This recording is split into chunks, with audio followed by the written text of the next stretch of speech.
Hello viewers, బయోడ్రంక్ లో మీ స్వాగతం. ఈ వీడియోలో మనం PYQs చేయబోతున్నాం. CSIR UGC NET gate DBT ICMR నుంచి కొన్ని ఇంపార్టెంట్ క్వశ్చన్స్ ని తీసుకొని ఆ పర్టికులర్ క్వశ్చన్ లో ఉన్న టాపిక్ ని మనం కొంచెం డీటెయిల్ లో చదవబోతున్నాం. ఓకే, సో ఇక్కడ మీరు చేసే ప్రతి క్వశ్చన్ కి పాజ్ చేయండి వీడియోని, క్వశ్చన్ చదవండి, ట్రై చేయండి సాల్వ్ చేయడానికి, ఆ తర్వాత మళ్ళీ రివ్యూ చేసుకోవచ్చు వీడియోని. సో దీంట్లో ఏమవుతుందంటే మీరు మీ తరపు నుంచి సాల్వ్ చేయొచ్చు and what are your mistakes మీకు అది తెలుస్తుంది అనమాట. సో ఫస్ట్ క్వశ్చన్ నుంచి మనం వీడియోని స్టార్ట్ చేద్దాం.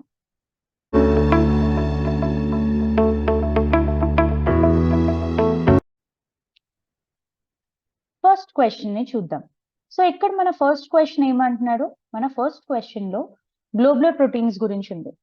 సో ఈ ప్రోటీన్స్ చాప్టర్ ని బాగా చదువుంటారు మీరు. గ్లోబులర్ ప్రోటీన్స్ అంటే ఏదో తెలుసుంటుంది. సో ఇది కంప్లీట్లీ ఫోల్డ్ అయి ఉన్నాయి, కాయిల్డ్ పాలిపెప్టైడ్స్. మనకి ఇక్కడ క్వశ్చన్ ఏం తెలుసుకోవాలి, దాని ఎగ్జాల్ రేషియో అంటే ఏంటి. సో ఇది ఒక గ్లోబులర్ ప్రోటీన్ అన్నమాట. Okay, the globular protein outside లో marked with black colour, outside region లో ఉన్న ప్రోటీన్స్ ఆర్ పోలార్. సో ఇవి పోలార్ ఉంటుంది, or I should say hydrophilic. So ఇవి హైడ్రోఫిలిక్ ఎందుకు ఉంటాయి, so because they interact with water. ఇవి water తో ఇంటరాక్ట్ చేస్తారు, వాటర్ లైకింగ్. ఓకే, అండ్ లోపల వైపు మీకు నాన్ పోలార్ ఉంటుంది అనమాట, ఆర్ హైడ్రోఫోబిక్. సో ఇలా ఈ స్ట్రక్చర్ మెయిన్ రీజన్ ఏంటి, సాల్యుబిలిటీ. ఓకే, సాల్యుబిలిటీ అనేది చాలా ఇంపార్టెంట్, రైట్, ఒక ప్రోటీన్ కి. సో ఆ సాల్యుబిలిటీని మెయింటైన్ చేయడం గురించి ఇలాంటి స్ట్రక్చర్ ఉంటుంది. ఇక్కడ ఈ క్వశ్చన్ లో మనకి ఏం అడిగాడు, ఎగ్జైల్ రేషియో గురించి అడిగాడు అనమాట. సో ఎప్పుడైనా ఎగ్జైల్ రేషియో అడిగితే the exhale ratio is equal to length by breadth, and ఈ length and breadth of a globular protein it's always less than 10. okay, so ఈ ఎగ్జైల్ రేషియోలో లెంత్ ఇంకా breadth is always less than 10. so this is length and breadth ఇలా. Okay, so ఇప్పుడు ఇక్కడ ఇచ్చిన options చూద్దాం. ఇక్కడ ఇచ్చిన ఆప్షన్స్ లో ఉంది it's greater than 10, so this is not correct. now less than 10 and generally not greater than 3 or 4, yeah, we can think that might be the option 10. This can also be the option. Greater than this is wrong. Now, so ikkada manaki emannadu, it is less than 10, right? Not equal to 10. It is less than 10 ani chepparu. So mana correct option em avutundi? My correct option is it's less than 10 and generally not greater than 3 and 4. Okay, hope so. Meeku first question clear ayindi. Let's go to the second question. So ఈ second question ఏమంటున్నారు, second question అంటున్నారు pyrrolidine ring of proline, if the pyrrolidine ring of proline is reduced to a linear form, the new amino acid will have what? So what is a proline?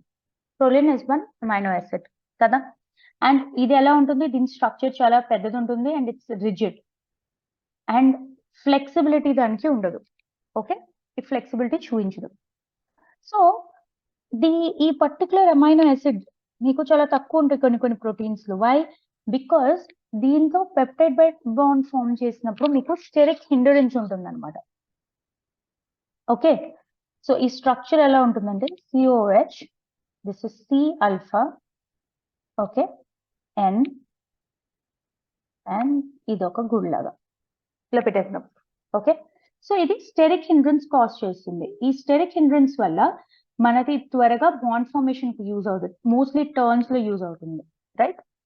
నా pyrrolidine ring అనేది this is the form of pyrrolidine ring for the proline.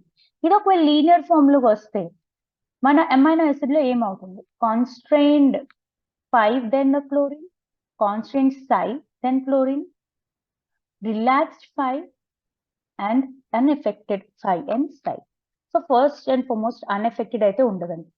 So we are removing that. Okay, so ఏం చెప్పాం మనం, ఇది ఒక bond form చేసినప్పుడు దీనికి stearic hindrance ఉంటుంది అని మనం డిస్కస్ చేసాం జస్ట్ ఇప్పుడే ఆ పాయింట్. ఓకే, ఓకే, COH ఇంకా C alpha there is psi and this is phi between C and N. నా మీకు ఎక్కువ ఎక్కడ మీకు రిలాక్స్ అవుతుంది, రిలాక్స్ ఎక్కడ ఎక్కువ అవుతుంది అంటే ఫస్ట్ ఎక్కడ మీకు ఎక్కువ ప్రెషర్ ఎక్కడ పడుతుంది. ఓకే, సో ఈ 5 యాంగిల్ అనేది స్టెరిక్ హిండ్రెన్స్ ఇక్కడ ఎక్కువ ఉంటుంది because it can sometimes be cis and sometimes be trans. So ఈ బాండ్ ఇదర్ ఇక్కడ ఉంటుంది లేకపోతే ఇక్కడ ఫామ్ అవుతుంది, ఆర్ లైక్ ఇది ఇలా ఈ ఫార్మేషన్ ఇటు నుంచి ఇటు అవుతుంటుంది అనమాట సిస్ ఆర్ ట్రాన్స్ దగ్గర. ఓకే, సో ఇది ఎక్కువ రొటేట్ అవుతుంది, సిస్ సమ్ టైమ్స్ సిస్ అవుతుంది, సమ్ టైమ్స్ ట్రాన్స్ అవుతుంది. సో ఒకవేళ రిలాక్స్ అయితే మీకు 5 దగ్గర ఎక్కువ రిలాక్సేషన్ ఉంటుంది. సో కాన్స్టెంట్ అనేది లేనే లేదు. ఓకే, ఎందుకంటే అది రిలాక్స్ అవుతుంది లీనియర్ ఫామ్ లో అవ్వగానే. సో కాన్స్టెంట్ ఆప్షన్ అనేది లేదు. అండ్ వీఆర్ వెరీ లక్కీ ఇక్కడ రిలాక్స్ 5 అండ్ రిలాక్స్ అయ్యి రెండు ఇవ్వలేదు. Okay, so it will relax and it's 5. Okay, this is again చాలా ఈజీ క్వశ్చన్ బట్ చూడాలి. ఓకే, అండ్ ఇక్కడ క్వశ్చన్ చాలా ఈజీ ఎందుకు చేశాడు, అన్ఎఫెక్టెడ్ అయితే ఆప్షన్ ఉండదు బికాస్ అది ఎఫెక్ట్ అవుతుంది అండ్ కాన్స్ట్రెయిన్ అవ్వట్లేదు, అది రిలాక్స్ అవుతుంది. సో రిలాక్స్ అవుతుంది అంటే what is the first option, direct గా ఇక్కడ మీకు ఇచ్చిస్తారు. Now toxins which blocks the acetylcholine is. ఈ క్వశ్చన్ ఇది ఐసీఎంఆర్ నుంచి. ఓకే, ఇలాంటి క్వశ్చన్స్ ఎక్కువ వస్తాయి ఐసీఎంఆర్ లోనే. సో ఐసీఎంఆర్ ప్రిపేర్ అయిన వాళ్ళు ఫస్ట్ థింగ్ ఏంటంటే ఆ క్వశ్చన్ నుంచే మీరు ఆన్సర్స్ ని ఈజీగా బయటకు తీయాలి. ఎలా, ఇక్కడ మీకు దగ్గర ఈ ఒక్క సింగిల్ క్వశ్చన్ లోనే 5-6 క్వశ్చన్స్ ఫామ్ అవుతాయండి. First question, what is acetyl choline, what is its function, diphtheria toxin ఏం చేస్తుంది, బాట్యులిన్ ఏం చేస్తుంది, స్టెఫైలోకోకల్ టాక్సిన్ ఏం చేస్తుంది, టెంటాస్పాస్మిన్ ఏం చేస్తుంది. సో ఇవన్నిటి నుంచి మీరు ఒక దగ్గర ఒక 5-6 క్వశ్చన్స్ ని ఈజీగా ఫామ్ చేయొచ్చు. ఓకే, ఆర్ 5-6 క్వశ్చన్స్ కి రెడీ అవ్వాల్సిన ఆన్సర్స్ మీకు ఈజీగా రెడీ అయిపోతాయి అనమాట. ఓకే, ఇప్పుడు ఈ క్వశ్చన్ మీద కాన్సన్ట్రేషన్ పెడదాం. Toxin which blocks the acetylcholine is what. So first acetylcholine ఏం చేస్తుంది, సో ఎసిటైకోలిన్ ఏంటి, ఇట్స్ అ న్యూరో ట్రాన్స్మిటర్. ఏంటిది, ఇది న్యూరో ట్రాన్స్మిటర్ అనమాట. ఓకే, ఇప్పుడు ఈ ఎసిటైకోలిన్ ఒక న్యూరో ట్రాన్స్మిటర్ కదా. సో ఈ న్యూరో ట్రాన్స్మిటర్ ని ఎవరు బ్లాక్ చేస్తున్నారు, ఏ టాక్సిన్ బ్లాక్ చేస్తుంది, దాని గురించి 1 by 1 మనం ప్రతి టాక్సిన్ గురించి తెలుసుకుందాం. సో డిప్థీరియా టాక్సిన్ ఏంటి, ఇట్స్ అన్ ఎక్సోటాక్సిన్. ఏంటది, ఇది ఒక ఎక్సోటాక్సిన్ అండ్ ఇది సిక్రీట్ అయింది బై కార్నియం బ్యాక్టీరియా. ఓకే, మీరు ఇక్కడే 2-3 క్వశ్చన్స్ అయిపోతున్నాయి చూడండి. కార్నియం బ్యాక్టీరియం అండ్ ఇదేం చేస్తుంది, ఇన్హిబిట్ చేస్తుంది ప్రోటీన్ సింథసిస్ ని ఇన్హిబిట్ చేస్తుంది. ఓకే, అది ఎలా చేస్తుంది అనేది యూ కెన్ జస్ట్ చెక్అవుట్. ఇది by affecting the E2F transcription factors. Now staphylococcal toxin ఇదేంటి, ఇది ఎంటీరియోటాక్సిన్. ఓకే, ఎంటీరియోటాక్సిన్స్ అండ్ ఇదేంటి, ఇవి గ్యాస్ట్రో ఇంటెస్టినల్ ఎగ్జోటాక్సిన్స్ కూడాను అండ్ ఇవి సిక్రీట్ చేస్తాయి ఎవరు, staphylococcus aureus, secreted by Staphylococcus aureus and ఇది మోస్ట్లీ మీకు ఫుడ్ పాయిజన్ లో ఉంటుంది. నా ద నెక్స్ట్ ఇస్ టెంటెనానోస్పాస్పిన్. ఇది ఏంటి, ఇది ఒక న్యూరోటాక్సిన్ అనమాట. ఓకే, అండ్ ఇది ఇన్హిబిట్ చేస్తుంది, దేన్ని ఇన్హిబిట్ చేస్తుంది, ఇది ఇన్హిబిట్ చేస్తుంది గాబా. అదేం చేస్తుంది, అది బ్లాక్ చేస్తుంది GABA endotoxin. Okay, so these were the answers. నా అంటే మీకు ఇక్కడ ఆల్రెడీ అర్థమైపోయి ఉంటుంది ఆన్సర్ గురించి, బాట్యులిన్ టాక్సిన్.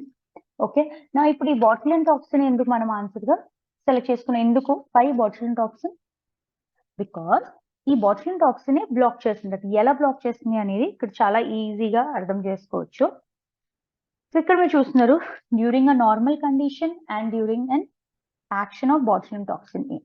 నార్మల్ కండిషన్ ఏమవుతుంది, ఈ ఎసిటైకోలిన్ రెసెప్టర్స్ అనేవి రిలీజ్ చేస్తున్నాయి ఎసిటైకోలిన్ హియర్.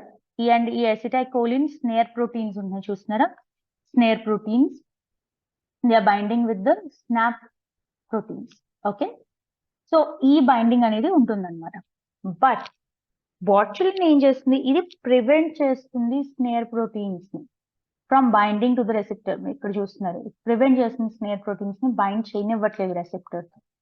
ఓకే, సో దానివల్ల ఏమవుతుంది, ఇది ఎసిటైకోలిన్ ని బ్లాక్ చేస్తుంది. కెన్ యు సీ హియర్, ఇది ఎసిటైకోలిన్ ని బ్లాక్ చేస్తుంది. ఇప్పుడు ఎసిటైకోలిన్ అసలు ఏం అవ్వట్లేదు మనకి, right? So that is why botulin is the correct answer. Okay, so easy కదా. ఇలానే ప్రతి ఒక్క ఈ క్వశ్చన్ ని మీరు చూడండి, ఎన్ని క్వశ్చన్స్ వస్తాయి ఈ క్వశ్చన్ నుంచి.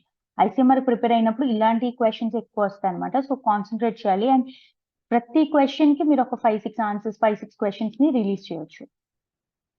నా fourth question, the type of signaling in which cells release signals that affect themselves and nearby target cells. Okay, అంటే ఆ సెల్స్ ఒక సిగ్నల్ రిలీజ్ చేస్తుంది, ఆ సిగ్నల్ తాను కూడా ఎఫెక్ట్ చేస్తుంది అండ్ నియర్ బై సెల్స్ కూడా ఎఫెక్ట్ చేస్తుంది. సో డైరెక్ట్ సిగ్నలింగ్ అంటే ఏంటి? డైరెక్ట్ గా మీకు ఒక సెల్ నుంచి ఇంకో సిగ్నలింగ్ అవుతుంది. కాంటాక్ట్ డిపెండెంట్ సిగ్నలింగ్ అంటే cell to cell or cell to extracellular matrix. Cell to cell or cell to extracellular matrix. Okay, నా ఎండోక్రైన్ సిగ్నలింగ్ అంటే ఏంటి? Distinct signaling. So distinct signaling అంటే దూరంగా. Okay, ఆ signaling ఎలాగవుతుంది? Through blood or something. So through blood. Okay, direct signaling అంటే direct. నా ఇక్కడ 2 ఆప్షన్స్ ఉన్నాయి and this is a bit confusing, autocrine and paracrine. ఆటోక్రైన్ signalling అంటే ఏంటి? ఇది తనని తాను ఎఫెక్ట్ చేస్తుంది అనమాట, effect them cells. Now, paracrine signaling అంటే ఏంటి? It affects nearby cells. Okay. And ఇక్కడి క్వశ్చన్ ఎలా ఇచ్చాడు? It affects themselves and nearby target cells. So అలాంటి ఆప్షన్ వచ్చినప్పుడు we will take autocrine. ఎందుకు? ఇది తనని తానే ఎఫెక్ట్ చేస్తుంది అండ్ తనని తానే ఎఫెక్ట్ చేసినప్పుడు it can also affect the nearby cells. But paracrine is not affecting itself. Okay, అది చాలా ఇంపార్టెంట్. paracrine తనని తానే ఎఫెక్ట్ చేయట్లేదు. ఓకే, ఆటోక్రైన్ ఏం చేస్తుంది? ఇది ఒక సెల్ అనుకోండి, ఈ సెల్ నుంచి అదొక సిగ్నల్ రిలీజ్ చేసింది and this signal is again back to the normal same receptor which is present on the same cell. Okay, so that's how the autocrine signaling ఇక్కడ పనిచేస్తుంది. Let's go to the last question. దీంట్లో అన్నాడు, out of the following hydrogen bonding schemes which one corresponds to the weakest hydrogen bond. So hydrogen bond అంటే ఏంటి? For example nitrogen, hydrogen. ఇది hydrogen bond కాదు, ఇక్కడ ఒక ఆక్సిజన్ ఉంది. Okay, అక్కడ ఇలా వాటర్ ఉంది. సో ఈ హైడ్రోజన్ బాండ్ అనేది ఎక్కడ ఫామ్ అవుతుంది? It's between one which is more electronegative. So oxygen చాలా ఎలక్ట్రోనెగటివ్ ఇక్కడ. సో ఈ ఆక్సిజన్ దగ్గర ఈ హైడ్రోజన్ ఎలక్ట్రాన్ క్లౌడ్ ని పుష్ చేస్తుంది, ఎలక్ట్రోనెగటివ్ కదా. So this bond is called as hydrogen bonding. Bond. Okay, so hydrogen bond కి చాలా ఇంపార్టెంట్ పాయింట్ ఏంటి? It should be more electronegative. Okay, the other one should be the more electronegative.